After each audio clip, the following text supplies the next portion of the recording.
Hey Eurovision fans, it's Tom coming to you from Dublin. I'm back for another Eurovision analysis video. We may have a new leader in the Eurovision Scoreboard. We're going to be looking at all the numbers and comparing them to the numbers before rehearsals happened. We're also going to take a look back at the start of March when the last of the 37 songs was released and compare that to now and see throughout the whole season who's made the most progress and who's got the most momentum going into Eurovision week. So let's kiki.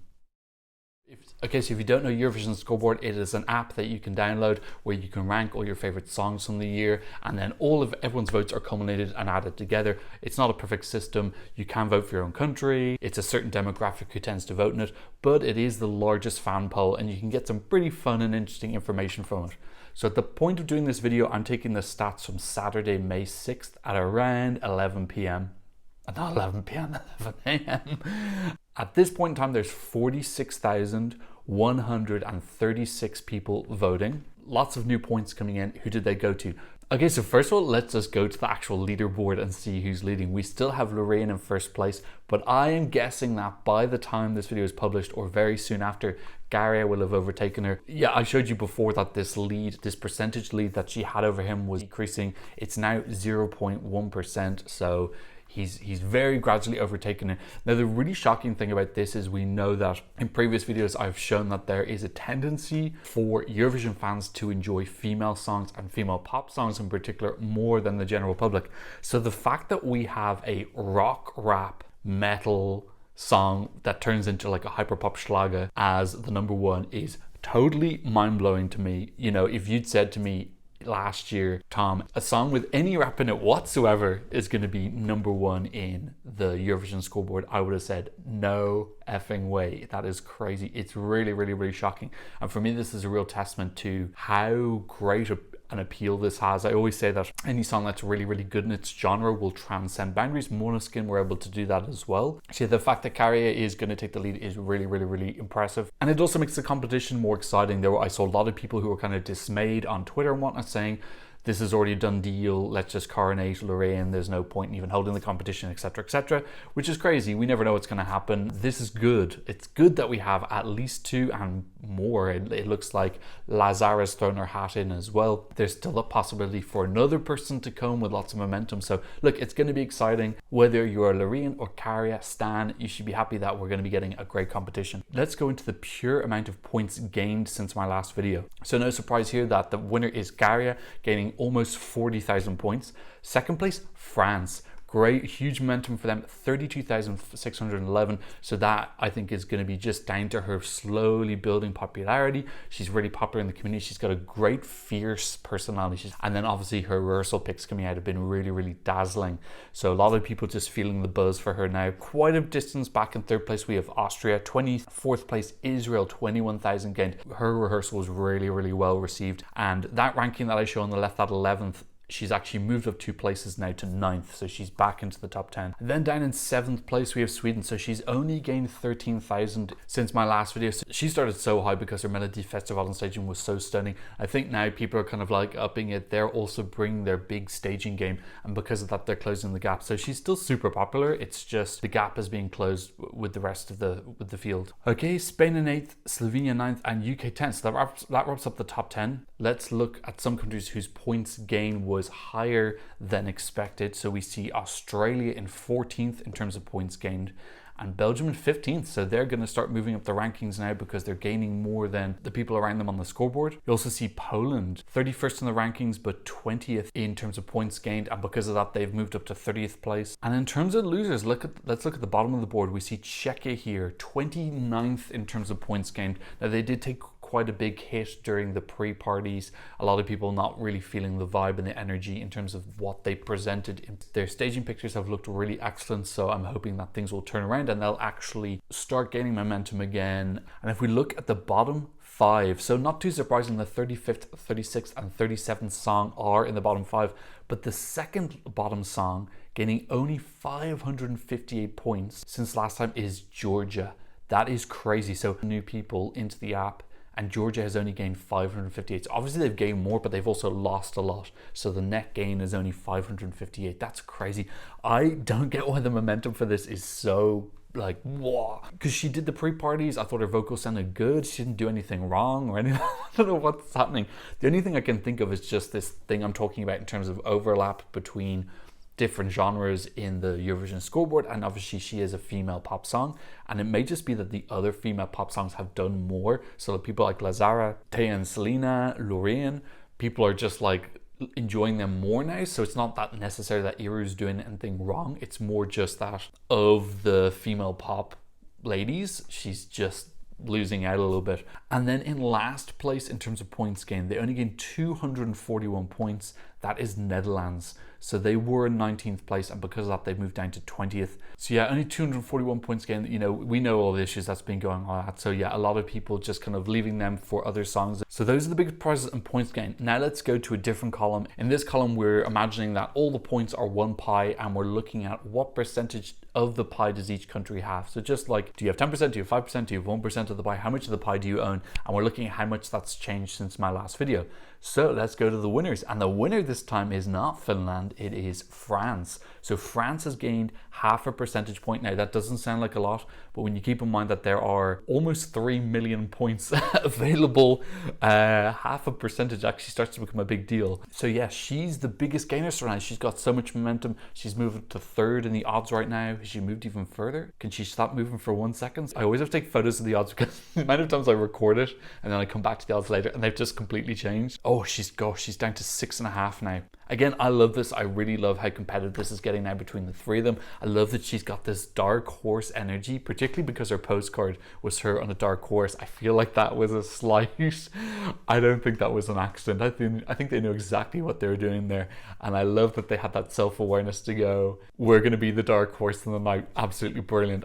Okay, in second place in terms of percentage gain is Israel. So this really fabulous momentum that's coming from her rehearsal, I thought it looked really, really sick. It's not going to be for everyone, you know, not everyone enjoys that kind of like heavily produced type of performance. This for me is like, it's the slow-mo of this year. I really enjoyed slow-mo last year. I thought it was so entertaining. And I think that this is going to be a similar thing with a little bit more emphasis on LEDs. Obviously, Chanel really couldn't have the LEDs because of the sun. I like that Noah is able to lean into something different, and I'm really looking forward to this. I hope that we get this every year, that we have this like really like stadium level big concert tour style of choreographic entertainment. I really am looking forward to seeing this. Okay, and then third in terms of points gained is Finland. Okay, so not surprising, Kara, because he's just taken the lead. And then fourth place, Armenia. Fifth place, it is Gustav from Belgium. He's gained 0.12%. That's a big jump for him. He's moving up. So he's fifth in terms of percentage points gained. And then sixth place is Poland. She's actually increased her pie the sixth most out of anyone since my last video.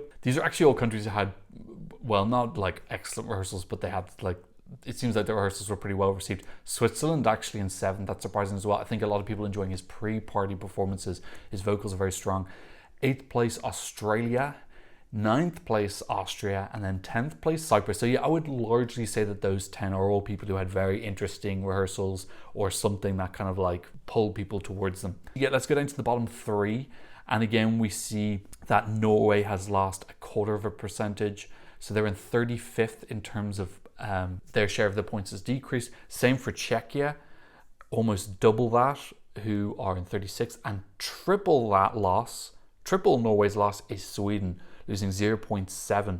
So again, really demonstrating this effect I was talking about earlier about how these ladies really overlap in terms of their fan bases. So this huge gain for France and Israel at the top of the table is balanced off by a huge negative loss for Norway, Czechia, and Sweden at the bottom of the table. And then also the poor Euro. So there we see Euro, she's fourth last, 34th, losing 0.25 percentage point. Now keep in mind, with Lorraine, her losing 0.7, it's not that big a deal because she has so much pie to lose. So that's not that big a deal. Euro had less of a pot, and that's where we're going to go to the next column, because it takes into account, well, how big was your pie in the first place? If you had a gigantic pie like Lorraine did, she doesn't mind giving away a slice. Iru's pie was pretty small. She was not willing. She did not want to give away any of her smaller pie. So let's have a look at that. This is better for looking at the smaller countries and seeing which of those ones has momentum. And we see that right now, top of the table, it's Bebe from Poland. She's got a 16% gain. So the size of her pie has increased by 16%. Second place, Belgium. Great momentum for Gustav. There's a lot of Gustav fans in the comments. A lot of people are rooting for him. I really, really want him to go through. I'm feeling pretty safe about him right now. I hope that doesn't come back to bite me, but I think his stage show looks really great. He already had momentum before the stage show, but then they bought the dancer, and I love their staging. It looks so fun. I love the color palette. I love that they've like seen that they have an opportunity and they're like, whoa, and they've just grabbed it. I'll be so upset if he doesn't go through. And then fourth is Israel, as I said, good momentum, and France fifth. Nice to see Ireland in seventh place. I think the work that they put into the pre-parties is paying off, winning over fans, and also possibly all that kind of like negative interaction that happened with J.K. Rowling, which from what I've heard, they were really upset about. Australia 8th and Azerbaijan in 10th, so that's nice to see. Greece in 9th, I'm not sure about that now. His rehearsal had a frosty reception, so it may have been that percentage was higher, and since then it's come down a little bit. So we have to go down to 23rd place before we get into negative percentages. Italy with a tiny loss. Spain surprisingly losing a little bit. She's only lost a fraction, but she's still on the negatives. The majority of the people in the bottom 10 are people from the top 10. Again, obviously the people in the top 10 have the most points to lose in the first place. Bottom of the list, again, Netherlands. They've lost 10% of their points since the last video. Georgia, again, I don't understand why she's lost 10% of her points, and Czechia 10%. So this is like Czechia and Netherlands I get, because people were very vocal about not enjoying their pre-party stuff. Georgia, I don't know what it is. Someone please explain this to me. What happened? Was she involved in like a scandal or something? I don't get it. Lorraine losing 6% of her points as well. She's fourth last. And Estonia fifth last. That's a little bit disappointing to see. I hope that Lika can make it through that second semi. And the last column here, what we're going to do is we're going to compare now to way back around March 10th, which is when the final song was released. I think it was Georgia. We're going to look between then, those almost 2 months. So much stuff has happened. Pre-parties, rehearsal pictures, live performances, details about the staging, interviews, backstories, all these kind of things that develop, drama behind the scenes, articles, etc.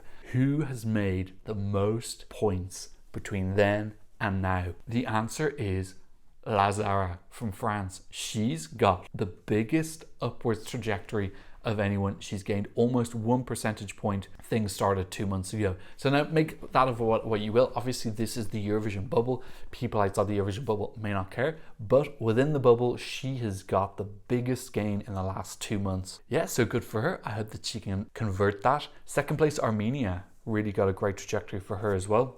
And that's an interesting contrast to Georgia, because she released her song 1 day before Georgia, but she's gaining, and Georgia, I won't spoil it, but she's not in the plus numbers. Third place we've got Austria. Fourth place Belgium, huge gains, getting huge popularity. This was relatively unpopular when it was chosen, but he's doing much better now. Gara in fifth place, Australia in sixth, Poland seventh, Switzerland eighth, and Latvia in ninth. I love it. Good old Latvia. Great to see lots of different names in the top 10. And 10th space goes to Spain.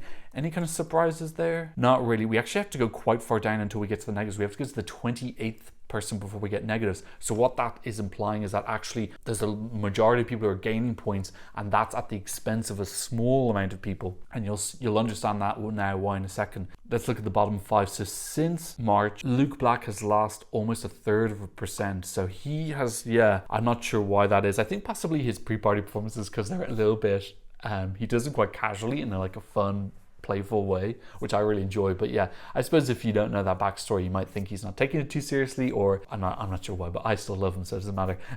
Okay, fourth last is Norway. Again, it's that female pop girl effect. Third last, Georgia. I'm just going to move on from Georgia at this point.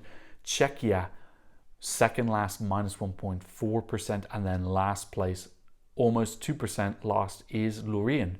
1.76% loss. So yeah, the majority of those gains coming up are from Lorraine. Okay, so lots of interesting things happening. We can kind of see what are the trends, which countries are catching fire before we go into Eurovision week next week. Again, my big takeaway is Carrie doing way better than expected. Who would have thought a rock rap song would come second in OJE, would potentially be #1 in the Eurovision Scoreboard? It's crazy, it's party, it's Garia. So really excited going into Eurovision week. I think this is gonna be fun. Obviously this is just a little bit of fun. The Eurovision Scoreboard always has big different disagreements with televote every single year, of which of course I will delve into after Eurovision is done, when we can kind of have a look at all the results and compare them. But for now, I think it sets things up as exciting, and that some of the results are going to be a bit unpredictable, and that's going to be really fun to watch. Okay, what did you think about all of these juicy, delicious numbers? What's your favorite percentage? Shout out to Blazka, not Blanca, Blazka, Casey and Sylvia for supporting me on Buy Me a Coffee. Thank you for your support. It's really important to me. Thank you so much. If you enjoyed this analysis video and you want to see some more, I will leave some here. Don't forget to give me a thumbs up, and thanks so much for watching. I've seen another Eurovision analysis video very soon. Goodbye. Blah, blah, blah, blah.